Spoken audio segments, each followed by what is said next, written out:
16-year-old as well included in these the amount of people that unfortunately passed away. But again, you're right. I mean, he's paying for the funerals, but it doesn't return the actual lives of these people that have been lost. So it's there's obviously a lot going on, a lot of the investigation being done behind the scenes. Obviously, you mentioned those rumors about the fentanyl pills and everything, so there's just a lot of questions that still need to be answered. Right now to our nation's capital, where a House committee investigating the January 6th riots were subpoenaed one of former President Donald Trump's lawyers and 5 other advisors. The committee said that Trump's lawyer, John Eastman, wrote a memo to former Vice President Mike Pence about how to challenge the results of the 2020 election. The memo outlined a 6-point plan for Pence that would have handed Trump the victory. The other 5 people subpoenaed are Trump's former senior advisor, his campaign manager, and other top officials. The House committee is investigating what led to the riot, what unfolded that day, and whether these individuals from former President Trump's re-election campaign were involved in promoting that false narrative of the presidential election being stolen. Right, and it's really kind of hard to believe. I mean, it's about 2 months now that happened. It's going to be the 1 year since the January 6th Capitol riots. So obviously there's still a lot of things that people are trying to figure out as far as what maybe led up to that incident there at our nation's capital. So back here at home, the fight over Texas redistricting is always heated a battle over district lines and boundaries between the Texas GOP and Democrats. And after a long process in the most recent legislature, the new political maps have been drawn for the House and Senate. And joining us now for the first time on KSAT News Now, we're really happy to have him this morning. Got up a little bit early maybe, is our main anchor, Steve Spriester, to preview a live stream that he and Stefania Jimenez are hosting on this at times pretty complicated topic, Steve. So thank you very much for being with us. So what's your general reaction to these new maps that have been drawn? Well, I'm excited to be part of KSAT News Now. I understand there's some sort of gift basket that goes with this whole thing. But I do want to say that what Stephanie and I are doing tonight at 7 o'clock on KSAT.com, and we're going to talk a little bit about it during our 6 o'clock news in the KSAT Q&A, it's something that has to do with every one of us in the country, really, but especially in the state of Texas. It's redistricting. It happens every 10 years to coincide with the census. It's something that's supposed to reflect the changes in population state by state. But it has become very controversial, and there's no doubt that what's happening in the state of Texas right now with redistricting will end up in the courts. The theory is, one person, one vote. We're supposed to pick our representatives, but some people will tell you the way redistricting is set up right now, the representatives pick the voters. So it's controversial. We're going to wade through this entire thing. It's simple and complicated all at the same time. We're doing this in conjunction with Trinity University, and we have 2 Trinity professors that are going to talk us through that. And we really would like your questions as well, the viewers' questions. What do you want to know about redistricting? What are your biggest questions about redistricting? And I think one of the biggest things we need to point out in all of this is a bipartisan problem. When Democrats are in power, it seems Democrats, of course, draw the lines to favor themselves. When Republicans are in power, of course, they're going to draw the lines to reflect their best interests. So is there a way that we can get around this? Are the courts the best solution? All of those things are going to be discussed tonight at 7 o'clock.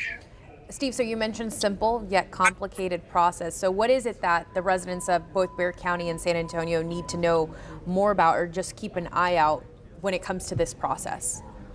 Well, the big controversy, especially with Texas and especially with this redistricting process, Alicia, is the fact that the growth in population in Texas has almost been entirely from communities of color, from minorities in the state of Texas.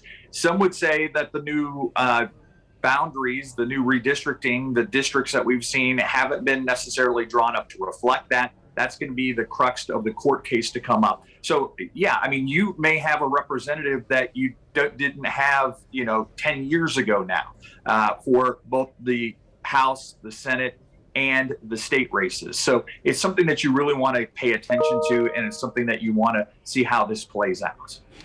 Steve, I have a quick question, because I think that in terms of the legislature, this was different redistricting, because this is the first time in decades that Texas doesn't need federal approval to implement new maps. So kind of explain a little bit how that works out for people that may be watching us right now.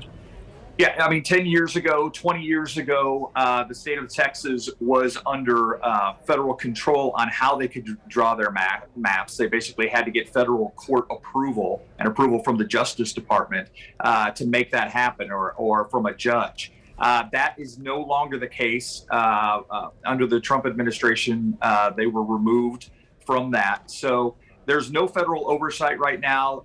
The courts, like I said, will probably be involved, and we'll have to see how much influence they have, or, if it goes all the way to the Supreme Court, if the Supreme Court really wants to take up this issue. Well, Steve, again, thank you so much for joining us live today. Remember that the town hall is at 7 p.m. It will be live on KSAT.com, and that will be hosted by Steve Spriester and Stefania Jimenez. Steve, thank you so much. And real quick, Steve, maybe you might get a gift basket on your desk, man. That's all right. I was just kidding. I like to. I don't know if you guys know this, but I like to give your producers some grief every once in a while. Yeah. So it's unlike me to give people grief. I know, but. I don't know if he's kidding. Well, thank you very much, Steve, for being with us. Yeah, we'll make sure to check that out tonight at 7 o'clock. Thank you, Steve. So just a little backstory about that. Our producer, Alyssa, gifted us she had a gift bag for us to congratulate, all the hard work that we've been doing here. And Steve felt a little left out. Yeah, that's all right. Yeah. We'll get him. Yeah, he's been having some fun with that one so far. Okay, well, after 200 days, or which equals to 6 months in space, SpaceX Crew 2 wrapped up their flight and returned safely home to the United States. Yeah, check this out. Recovery boats were standing by last night as the capsule parachuted into the Gulf of Mexico off the coast of Pensacola, Florida. And within an hour, the 4 astronauts made their way out and celebrated with fist bumps. Well, very cool. Their flight back home from the International Space Station was about 8 hours, which honestly doesn't seem too long, especially for going to space. If you're there for 200 days, I mean, 8 hours, what is that? Nothing, at that point. Yeah. This marks the 3rd time SpaceX has successfully launched crews to the International Space Station, which is a huge. Absolutely, this is a milestone here. Yeah, the 200-day trip, for SpaceX. So this is a big day to count that they had there. They later tweeted, following Crew 2's return to Earth, Falcon 9 will launch Dragon's 3rd long-duration crew mission to the space station as soon as Wednesday, November 10th. Just tomorrow. Cool. Yes. Yeah. Pretty cool. So they're getting going. They got a lot of stuff going on here. Absolutely, which is cool, right? It's like everything. Going into space, everyone going into You have a successful mission, and then you're already planning for the next one. Yeah, so tomorrow, it says if weather forecast, tomorrow weather forecast is 80% favorable for liftoff. So if all stays like that, then another launch. Yeah, good stuff there. Okay, so just in time for the basketball season. Yeah, we got college basketball starting tonight. We got NBA already going. Kids near Woodlawn Lake now have a brand new basketball court after park renovations at West End Park. So Spurs Give and the city of San Antonio worked together to renovate the court and park. It's pretty cool stuff there. I was there yesterday covering this. That is very neat. And this is close to the, I think the big boys, the big sisters, big brothers. Right, yes, the Salvation Army. The Boys and Girls Club. There we go. The court is Spurs theme, of course, and has the team logos at midcourt and on the backboard, which is really cool. In 2020, the City Parks and Recreation Department and Spurs Give teamed up to make events like this one happen. Yeah, definitely. It was a big part of their push to try and get these courts renovated here around the city. I believe it was 40 parks across San Antonio's 10 districts that were supposed to be part of this renovation. So we saw right there, special guests included Spurs players Zach Collins and Trey Jones. Chuck Carreau, that guy is just everywhere, the Spurs MC. And of course, we saw earlier the Coyote. So let's check out what some of those Spurs players had to say about this.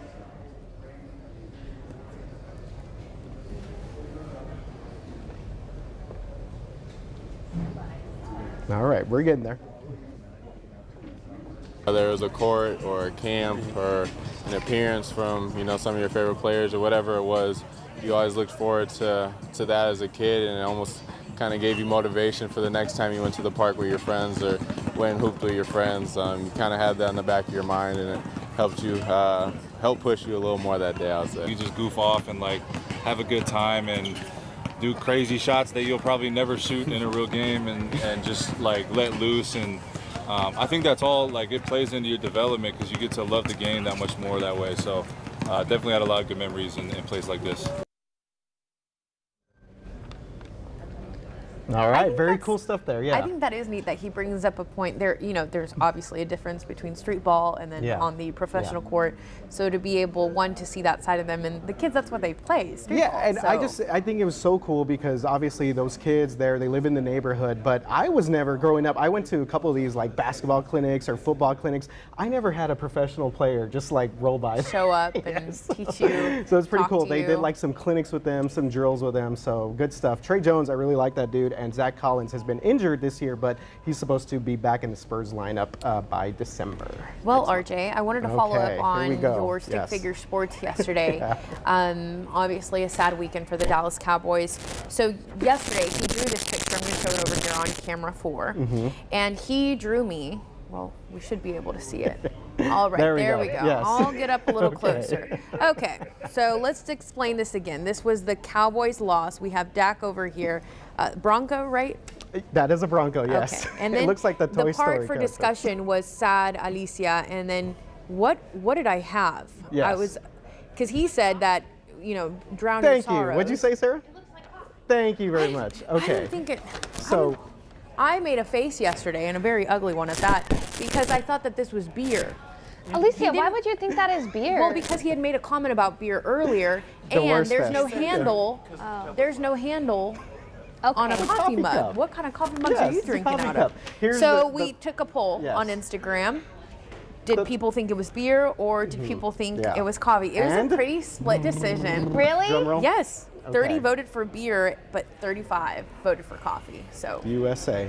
I voted for beer because that's what I thought he was. What did he say? USA, USA. Yes, and that was Anyways. my thought process that this is coffee because it was a rough night for Cowboys fans. I wouldn't had- have judged you if it was coffee or beer. No, but I mean the statements thrown out there by RJ. You know. no, Anyways, it was coffee. I A good cup of coffee. Yeah, there we stick go. figure sports is a lot of fun. Just don't include me next Yeah. time, RJ. All right, Sarah. all right. I'm ready for that Guys. cold We front. like the weather. Right. Okay. Well, we got a cold front coming, but first we got to talk about the whole daylight saving Oh, time man. controversy Yeah. thing. Another controversial. I wrote an article and did an AR explainer about why we even have daylight saving time in general. And there's actually a poll on there. Speaking of polls, do you think daylight saving time is useless? Yep or no, I like it. So you can go and check out a little knowledge about why we have daylight saving time and voice your opinion. Do you think daylight saving time is useless? So do we? Oh, so do we RJ, have any Alicia, what do results? you think? So we're in standard time now. Okay. So daylight saving time is usually from April all the way to November. So Mm-hmm. Okay. What Okay. are your thoughts? Do I think it's useless? I have very selfish reasons to answer. Yep. Okay, that's fine. I You like can the earlier sunsets. You do? Yes. Well- earlier, yeah. When Okay. it gets darker earlier. Okay, cool. I'm a fan. I don't mind the spring fort. You That don't? one I'm okay with, but the Well, that's one that we that's fall sailing time. back. Yes. Well, Why this do you one, not like the fall back? It just because I don't like that it just gets dark so early Okay, in the well- day. That's really just throws me off. Right. Throws Well, up my if circadian we rhythms. didn't have the spring forward at all, you wouldn't have to worry know. about the fall back at all either. So, yeah, just voice your opinion on that article. The one thing I want to talk about is, this morning it was still cool. I went for a felt run nice. this morning on the Mm-hmm. river walk, next to River Walk, and there was actually a little bit of mist and fog right above the river. It was beautiful. Very cool. Very yeah. fall. And yeah, scenery. very fall scene, and that shows that there's a little bit more humidity in the air out there. And so tomorrow morning, our morning low will be 61, a little bit warmer, not necessarily warm, but it's still cool. But the reason for that is we're going to see a slow increase here in some humidity. It'll be barely noticeable, but it'll be there. Similar story on Thursday, and then look at those morning lows Friday and Saturday in the 40s. Reason for that, I bet you can guess. Alicia was talking about it earlier, cold front. Cold front is going to be on the way for us here on Veterans Day. It is going to be a dry cold front. We're not going to see rain with this. Only a small window of opportunity in the early morning hours for a brief passing shower. But that's it. Otherwise, that front is going to help us continue to have a beautiful weather pattern here. In November, we usually get a little bit more than 2 inches of rain. We've seen just a little bit more than half an inch of rain. So you'll never hear me complaining about rain in the forecast, but I know for folks who want to enjoy some time outdoors. No rain in the forecast over the next 7 days, and the weekend looks wonderful. So. Yeah, and I think, do we have some reaction, Alyssa, to daylight savings time? I think we compiled some TikTok videos, right? No, unfortunately, oh, we don't. that Okay, didn't I work saw them out, working on that, but but it seemed that a lot of people were against a it. lot of people have opinions about daylight saving time. Well, we'll just leave it at that. Are you allowed to share your opinion, Sarah? You know, I think if we could stay on standard time year round, like they do in Arizona or they do in Hawaii, we wouldn't really notice too much of a difference here. But if we stayed on daylight saving time year round, man, that would be challenging. We wouldn't see the sun rise in the winter until 9 a.m. I think standard time's the way to go personally. Yeah. That's All just right. my opinion. There we go. Just dropping the mic on there. Well, one person here on Facebook did comment, Rosalinda Garza Garcia. She said she thinks it's useless. Everyone's got their like opinion. you said, everyone has opinions. So there is an article on KSAT.com. And then that way you can voice your opinion there. That's right. One other person that commented here, David Perales. I think he's commented a few times, so really appreciate that, David. I think I've read a couple of your comments. He said, "Welcome back, SpaceX people." Pretty And cool. he said hi, Sarah. Yeah. As So they he's happy to have made you. their long-awaited return back here, so that's pretty cool to see people going up space and a lot more, just private citizens that are getting to be a part of that. It's really neat. And if you want your comment to be heard, remember that RJ and I do post about the topics that we've either discussed or will discuss the day ahead. So you can find us on our Facebook and also Instagram. That's where we're most active. Yeah, that's right. And one more quick thing before we get ready for the noon show. We are doing No Shave November, all the guys here at KSAT 12. So check that out. Please donate. It's for a good cause for cancer research and awareness. I'm part of it, but a lot of guys taking parts here. So and if make you're sure you check not that out. familiar with it, there's a big goal for the station, and then each of the gentlemen participating also have a goal to raise funds. So you can check that out on KSAT.com. But we will see you tomorrow at 11 a.m. Remember that we're streaming Monday through Friday. See you then.